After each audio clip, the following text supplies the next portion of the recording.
السلام عليكم ورحمة الله تعالى وبركاته. اللهم صل وسلم على سيدنا محمد وعلى آل محمد كما صليت على إبراهيم وعلى آل إبراهيم. اللهم بارك على محمد وعلى آل محمد كما باركت على إبراهيم وعلى آل إبراهيم في العالمين إنك حميد مجيد.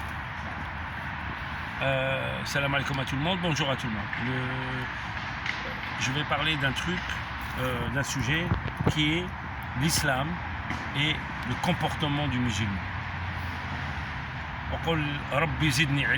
Je suis rien. J'apprends, j'écoute, j'apprends. Et après, voilà, j'ai envie de communiquer. Tout ce que j'apprends. Rasul sallallahu alayhi wa sallam, il a dit Itnan la yata'allaman. Rasul sallallahu alayhi wa sallam, il a dit deux ne peuvent pas apprendre. C'est qui? C'est al-mutakabbir ou al-mustahil. C'est l'orgueilleux et le timide. Alors, l'orgueilleux, alors moi je suis marocain, toi tu es algérien, je ne veux pas apprendre. Ou l'algérien il va dire, moi je suis algérien, toi tu es marocain, je ne veux pas apprendre. Mon frère, on apprend de tout le monde. De Casablanca jusqu'à Palestine. Le bonjour palestinien. J'ai un ami palestinien à Paris. Rabbi ma yismah fikum gars. Le bonjour à tous mes amis. J'en ai beaucoup. Je ne vais pas citer tout le monde, l'arabe, excusez-moi. Je vais parler de Bahi de Toulouse. Je te passe le bonjour, toi et ta femme, masha'Allah. À tous les gens de Toulouse, je vous passe le bonjour. Salam alaikum. Grenoble, salam alaikum. Belgique, salam alaikum. Kader des Yvelines, Dikr al-Fajr. Toi, je t'oublie jamais, toi, tu es mon frère. Toi, tu es là. Après, là, j'ai pensé à quelqu'un, il s'appelle Mohamed. Il est venu se soigner ici. Il a la trentaine. Le pauvre, dis-nous في هذه الجمعة فات في هذه الجمعة دعاء للشفاء لمحمد. Mohamed, celui-là, il est venu se soigner d'une maladie qui est le cancer. اللهم يشافيك هذاك محمد. ادعوا معي في هذه الجمعة إن شاء الله يشافيه ويعطيه صحته ويردها لعائلة أهلي في الجزائر. Il a la trentaine. Sa femme, écoutez bien, sa femme, elle a deux filles en Algérie. Elle a laissé les filles, et elle est comme ça. Elle est venue ici en France, et elle est debout nuit et jour avec son mari. Et elle lui fait le manger, elle lui fait tout, elle fait sa toilette. Masha'Allah. هذه شعري بكم هذه الأفام ما شاء الله جزاك الله خير. طاعة الزوج وطاعة الزوجة وطاعة الأم هذو كاع c'est des comportements. Mohamed, celui-là, il est venu me voir, il m'a dit, moi je suis d'Oran. Je lui ai dit, toi, tu n'es pas en Oranais, tu es mchi Oranais. Il dit, si, je suis d'Oran. Il dit, non, tu parles Oranais, mais tu es mchi Oranais. Tu es Araïbi. C'est un bédouin, comme on dit. Il m'a dit, ah bon, comment tu le sais? Je lui ai dit, tu n'es pas de Beligo, toi, par hasard? Il m'a dit, oui. Il m'a dit, comment tu le sais? Je lui ai dit, j'ai pas senti l'odeur d'Oran, donc tu n'es pas Oran. Tu as vécu à Oran, mais tu n'es pas en Oranais. Tu es Araïbi. Ah, je plaisante, hein. Toi, tu es mon frère, c'est mal Araïbi. Ouais, on va rentrer dans le sujet. Allah, on va vers lui avec connaissance, al-ilm. Donc, apprendre le Coran, apprendre ce que Rasul sallallahu alayhi wa sallam nous a dit, c'est la science elle-même. Donc, on apprend comment la relation avec les gens, la relation avec Allah, et qu'est-ce que Allah il nous ordonne. Allah, parmi les ordres, il nous a ordonné de faire as-salat. Dans les mosquées à la maison, tu dis qad qamat as-salat, Allahu akbar, tu vas faire la prière. Mon frère, je vais te dire quelque chose, le comportement, c'est quoi? Wa'alam Allah toujours. Donc, quand tu fais la prière, tu es en train d'exécuter par connaissance un ordre qui est dans le Coran de faire la prière. On est bien d'accord? Donc, tu exécutes l'ordre. Comme Sayyam, comme pas mal de choses. Iqamat salat, c'est ce qui se passe à la sortie de la mosquée. Si tu fais salat où tu dis Iyyaka na'budu wa iyyaka nasta'in. الحمد لله رب العالمين وهو أكبر دعاء للمؤمن يقولها لله جل جلاله. ولا تقرأ آية الكرسي لا يأخذه سنة ولا نوم. Il ferme pas les yeux ولا يغفل. هذا الله il nous regarde. Il ferme pas les yeux.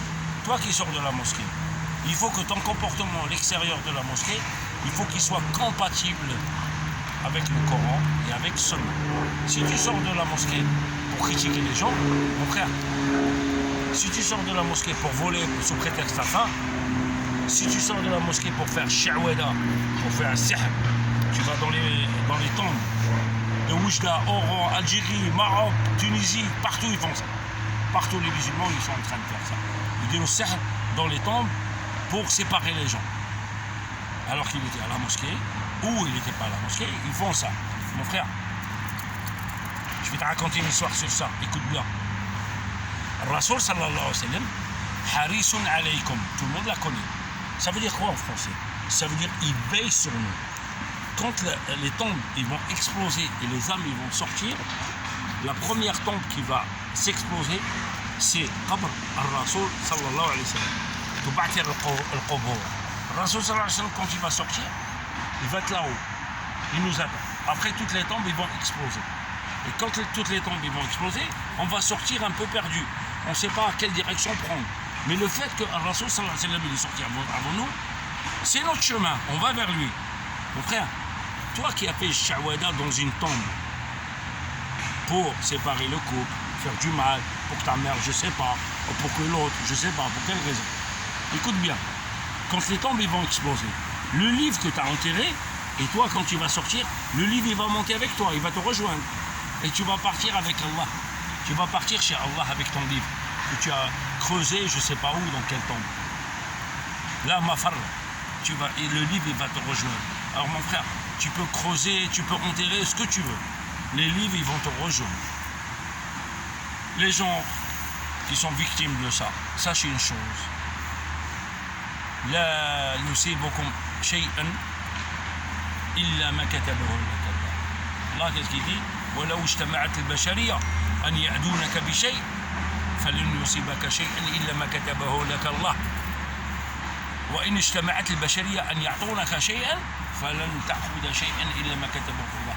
Allah il dit, Rasoul sallallahu alayhi wa sallam aussi, il dit, si toute la population, Rasoul sallallahu alayhi wa sallam il dit, si toute la population elle se monte contre toi pour te faire du mal, sache que tu n'auras rien, sauf si Allah il t'a écrit quelque chose. Alors n'aie pas peur mon frère, accroche-toi au Coran, laisse-le faire shawada, il va le payer après. Toi qui tu sors de la mosquée, et tu vas faire le commerce, et tu vas tricher sur la DLC, la date limite de consommation. La viande pourrie, le poisson pourri, et tu le vends pour gonfler ton chiffre d'affaires. Ou les olives, ou n'importe quoi, le pain d'hier, tu vends pour gagner plus d'argent. Donc ton comportement, c'est un tricheur. Alors écoute bien mon frère, c'est une autre histoire. Rasoul sallallahu alayhi wa sallam, il est rentré dans un marché. Et il y avait un musulman qui vendait des petits laits. Il dit, qui veut goûter mon lait? Il avait de la tchatch pour vendre. Qui veut goûter mon lait? Qui veut goûter mon lait? Après il aperçoit Rasoul sallallahu alayhi wa sallam. Ya Rasulullah, avec une joie immense. Ya Rasulullah, Ya Rasulullah. Venez goûter mon lait. Rasulullah il goûte. Il pose. Après il lui dit, Al-waylu laka. Attention, toi, tu vas le payer très cher là-haut. Le commerçant était étonné. Rasoul sallallahu alayhi wa sallam, il lui dit, en arabe, après en français, il lui dit, Mada taqoula li rabbika ghada in amaraka an tafsila al-ma'a min al-laban wa al-laban min al-ma'. Qu'est-ce que tu vas dire à Allah demain s'il te demande de retirer l'eau que tu as mis dans le petit lait et le petit lait que tu as mis dans l'eau? Ça veut dire que ce commerçant, il a rajouté de l'eau pour avoir du volume, pour avoir plus d'argent. C'est de la tricherie. Alors, si tu fais la prière et tu sors pour faire ça, mon frère,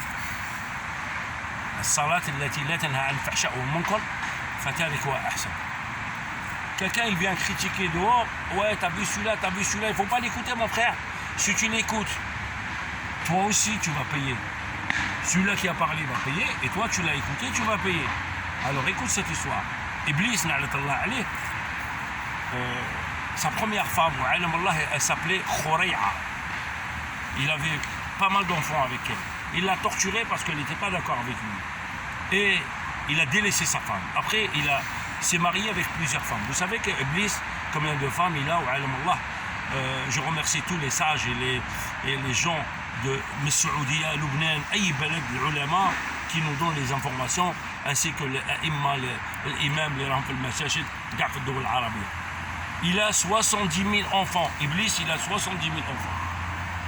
Et Iblis, il a donné pour chaque enfant 70 000 shaitans. Vas-y mon frère, fais le calcul.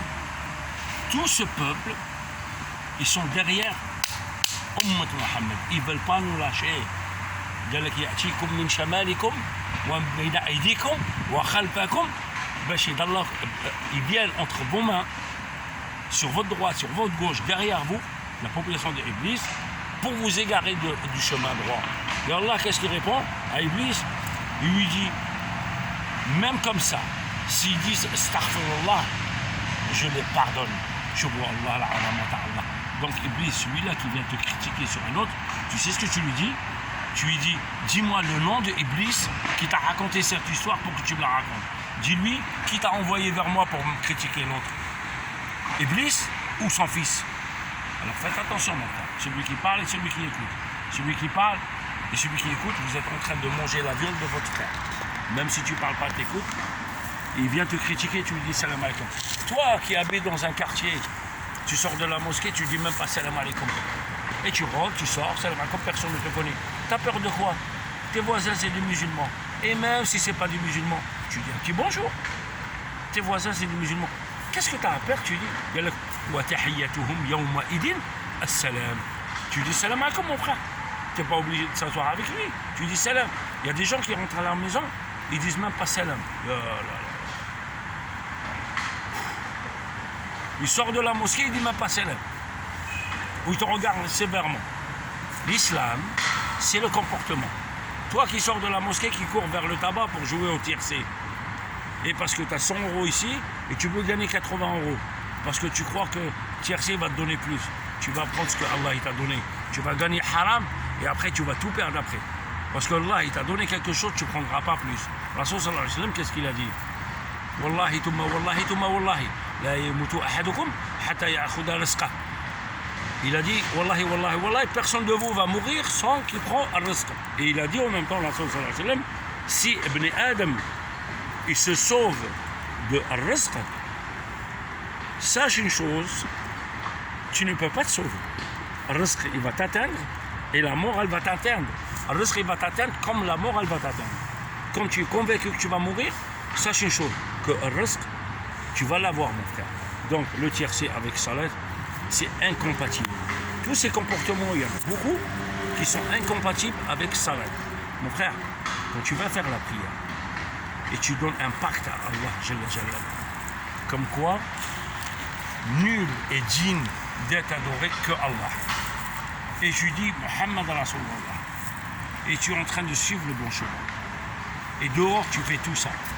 Ta femme, tu lui donnes même pas à manger. Tu envoies de l'argent au bled et tu laisses ta femme crever ici. Ah mon frère, il y a un problème.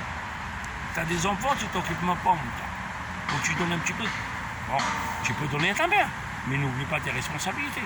Si tu vis donc, même toi avec une femme, tu es obligé, mon frère. Tu es obligé de nourrir. Tu ne peux pas dire ma mère.